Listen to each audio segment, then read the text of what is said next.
بعض شبہات لوگوں کی طرف سے چھوڑے جاتے ہیں، ان میں سے ایک شبہ یہ کہ ایک حدیث رجال کشی سے نقل کی جاتی ہے کہ جس سے ظاہر ہوتا ہے کہ اول و آخر ہونا بھی یہ اللہ تعالیٰ کے ساتھ خاص نہیں ہے۔ کچھ اور ہستیاں بھی ایسی ہیں کہ جو اول و آخر ہیں، ظاہر و باطن ہیں،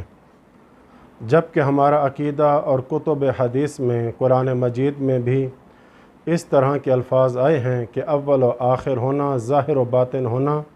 یہ اللہ تعالیٰ کے ساتھ خاص ہے۔ جبکہ رجال کشی میں جو روایت آئی ہے کہ جس میں مولا علی علیہ السلام فرماتے ہیں انا الاول و انا الآخر و انا الظاہر و انا الباطن، میں اول ہوں، میں آخر ہوں، میں ظاہر ہوں، میں ہی باطن ہوں، وَأَنَا وَارِثُ الْأَرْضِ، میں زمین کا وارث ہوں۔ تو اس حدیث کو لے کر ثابت کیا جاتا ہے کہ اول و آخر ہونا صرف اللہ تعالیٰ کے ساتھ خاص نہیں، بلکہ مولا علی علیہ السلام بھی اول و آخر ہیں، یعنی جب سے اللہ تعالیٰ تھا تب سے مولا علی ہیں، اور جب تک اللہ رہے گا مولا علی بھی رہیں گے۔ تو اس کا جواب یہ ہے کہ نہیں، ہرگز نہیں، ایسی بات نہیں ہے، یہ ممکن ہی نہیں ہے کہ اللہ کے ساتھ کوئی اور بھی ابد ہو، چونکہ ازلی ہونا صرف اللہ کی شان ہے۔ اول ہونا یعنی ازلی ہونا، ازل سے ہے،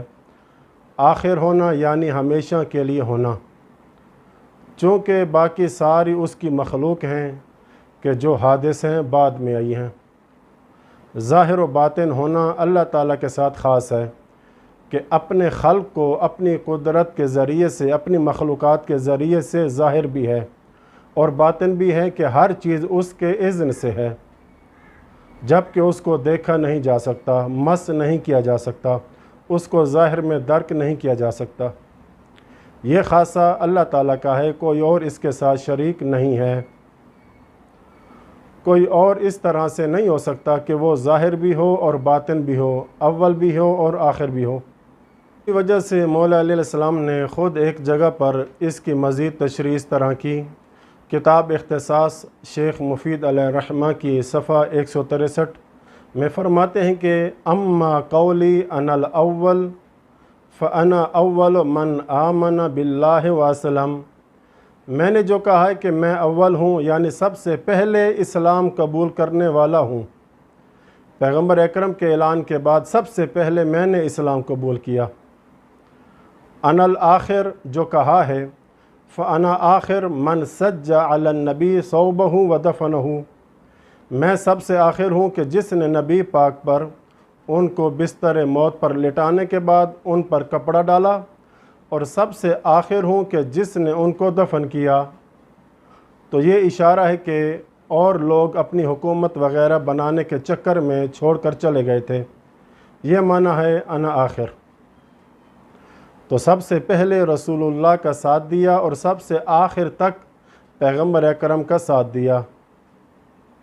یہ معنی ہے انا اول و انا آخر۔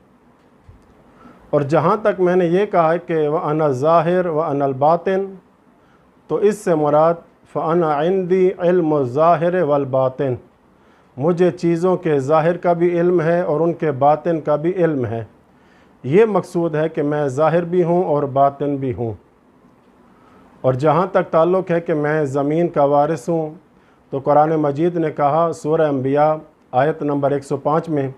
وَلَقَدْ كَتَبْنَا فِي الزَّبُورِ مِن بَعْدِ الذِّكْرِ أَنَّ الْأَرْضَ يَرِثُهَا عِبَادِيَ الصَّالِحُونَ، ہم نے زبور میں لکھ دیا کہ زمین کے وارث ہمارے نیک بندے ہوں گے۔ اور امیر المومنین علیہ السلام عام نیک آدمی نہیں